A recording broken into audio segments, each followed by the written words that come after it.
Yo, what's up, guys? Welcome back to a brand new video over on PrizePicks. Today, got my 4 favorite plays. I got 2 NBA plays. We got Game 7, 2 of them today. We're going to go through 2 picks, 1 for each game. And I also got 2 soccer plays. We're going to break down a new strategy on PrizePicks that you guys can use to absolutely crush it and get a lot of EV and profit using correlation. But first up, before we get into any of that, I want to say appreciate all the support. On the last video, we had over 100 views. It's the first time in I think a few months we've had that. So awesome stuff from you guys. If you guys could do me a favor, drop a like on this one. It would help me out a ton.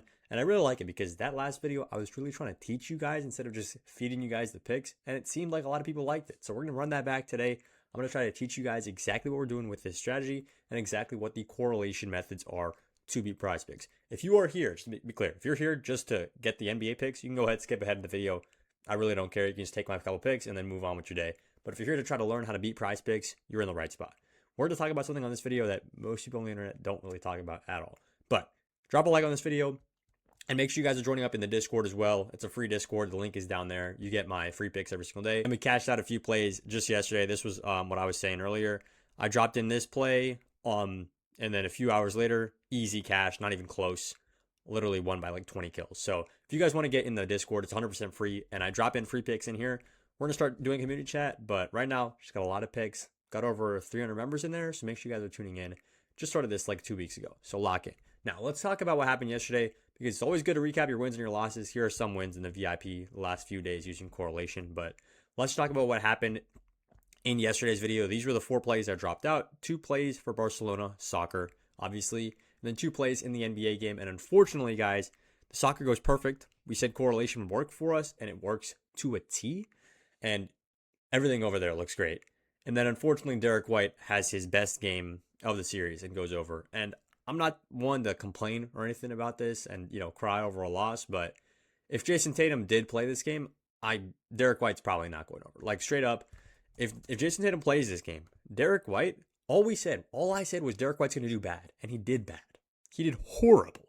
The problem is he only stepped off the floor for 3 minutes. And he shot the ball 26 times. He only made 9 of those shots.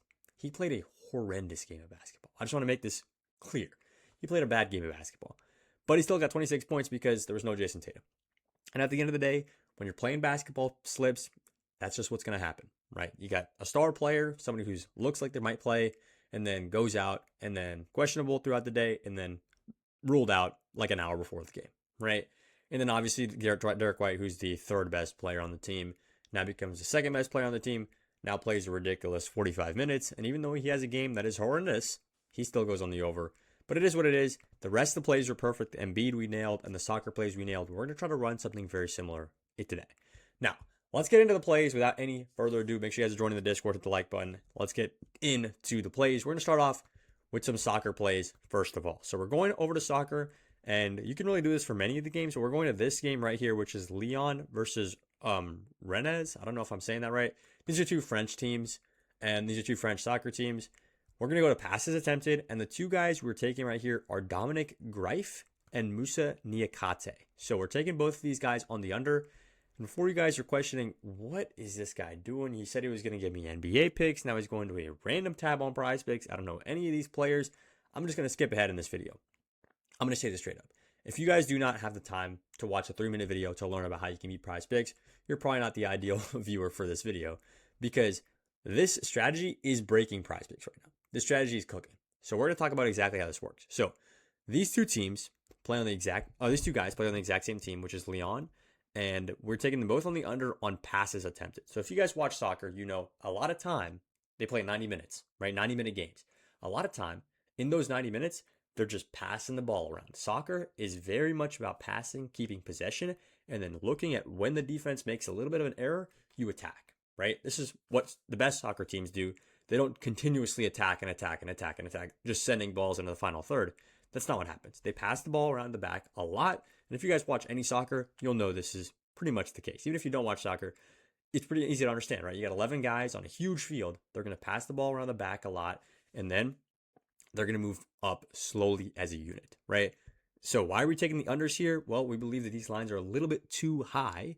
And the reason why we're taking these unders is we're taking them both on the under in the same direction. Some people were talking in the comments yesterday wondering, well, Barcelona is the better team, right? Why don't you take the over? I think they're going to have 80% of possession. I think one of our friends was saying down there. So I'm not opposed to that. I'm just saying, if you guys take the unders, take them both under. If you guys take them over, take them both over. Because the idea here is that these two guys, where is it at? These two guys, this is a recent game they've played, are literally right next to each other on the field. Literally right next to each other. And what does this mean, ma'am?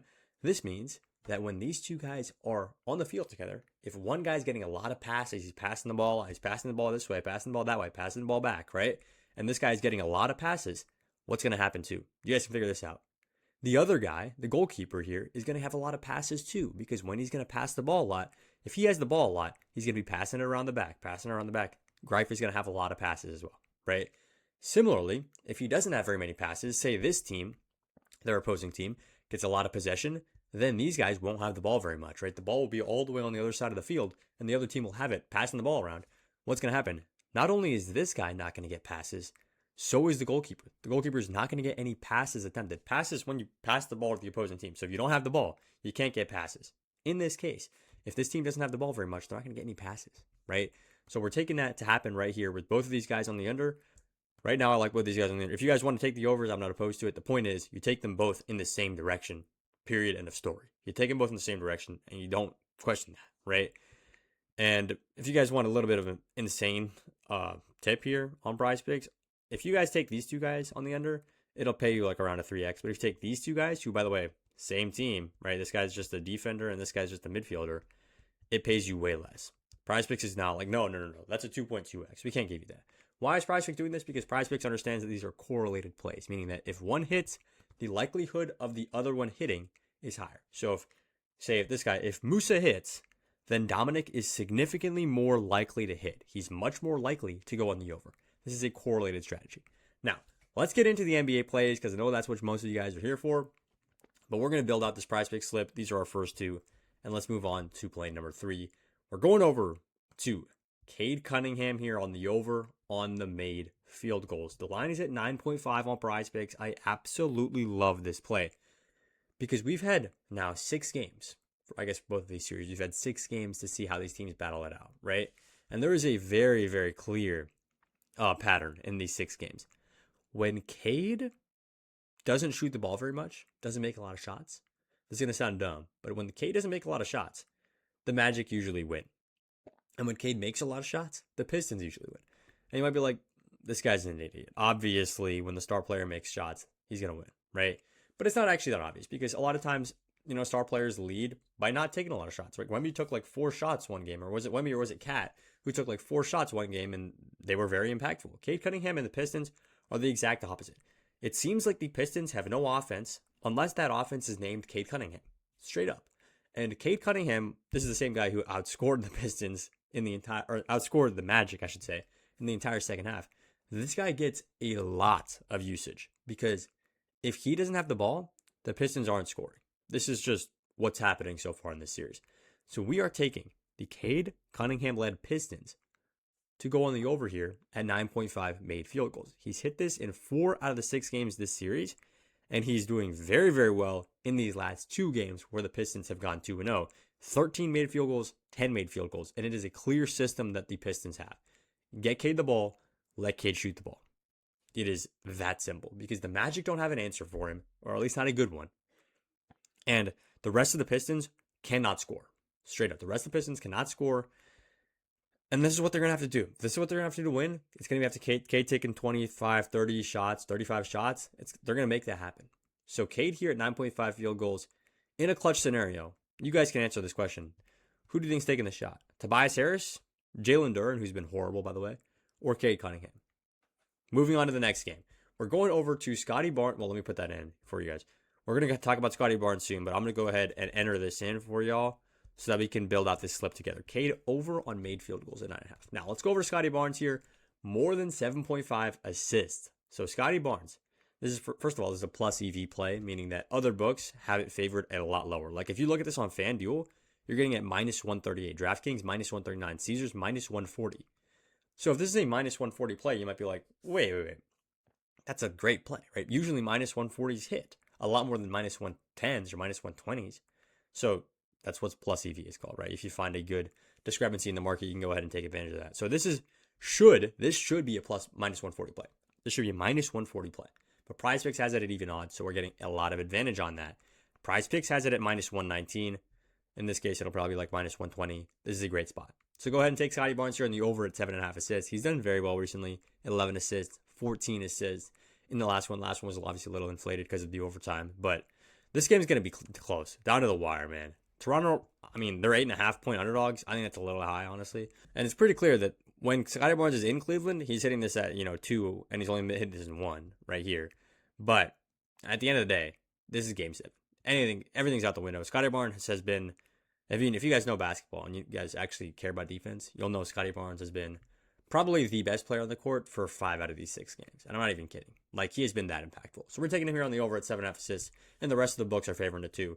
And that is going to be our 4-man for today. So we're taking Scotty Barnes right here on the over at 7.5 assists. And one more thing before I get you guys out of here. Do not ever, I hope I made that clear enough, take the 4-pick flex play. It is horrible. It is horrible. The math absolutely hates this play. Just don't take it. Do not do that to yourself. If you guys are taking this, you are asking to lose on PrizePicks. I will make an entire video about it later telling you guys what are the best picks to play, and we'll get that out in around a week or so.